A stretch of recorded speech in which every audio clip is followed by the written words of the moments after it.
Praise the lord. మరలా మీ అందరితో మాట్లాడటం చాలా సంతోషంగా ఉంది. చాలామంది చివరి దినాల్లో మనం ఉన్నాము, యేసయ్య రాకడ సమీపంగా ఉందంటే ఎవరు నమ్మలేని పరిస్థితుల్లో ఉన్నారు. శిష్యులు యేసయ్య వద్దకు వచ్చి, అయ్యా నీ రాకడికి సూచనలు ఏంటి, ఈ యుగ సమాప్తికి సూచనలు ఏంటి అని అడిగినప్పుడు యేసు ప్రభు వారితో ఇలా అంటారు కదా, ఎవరు మిమ్మల్ని మోసపరచకుండా చూసుకోనండి అని.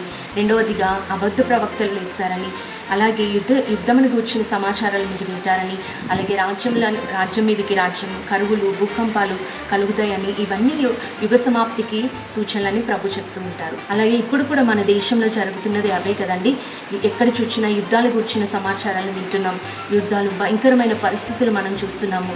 రాజ్యం మీదకి రాజ్యం, ప్రజల మీదకి ప్రజలు, ఎక్కడ ఎప్పుడు విన్నటువంటి సమాచారాలు మనం వింటున్నాం. ఇవన్నీ ప్రభు రాకడికి సూచనలు. చివరి దినాల్లో మనం ఉన్నాం, భయంకరమైన పరిస్థితుల్లో మనం జీవిస్తున్నాం కనుక ఇప్పుడైనా మనం ప్రభు రాకడి కొరకు సిద్ధపడదాం. ఇంకా పాపంలో, శాపంలో, పాత బ్రతుకులో, పాత జీవితంతోనే మనం జీవిస్తున్నామేమో. యుగ సమాప్తి దగ్గరగా ఉంది. ఇప్పుడైనా బాప్తిసం పొందుకుని, రక్షణ పొందుకుని, మానవ మనసు కలిగి మనం జీవిస్తే ప్రభువు లేఖనాలు సెలవిస్తున్నాయి కదా, అంతం వరకు సహించువాడే రక్షింపబడతాడు.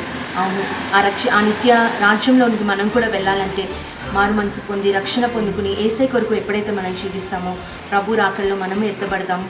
మనమే కాదు, మనతో ఉన్న వారిని కూడా సిద్ధపరిచి యేసయ్య రాకడ కొరకు సిద్ధపడతాం.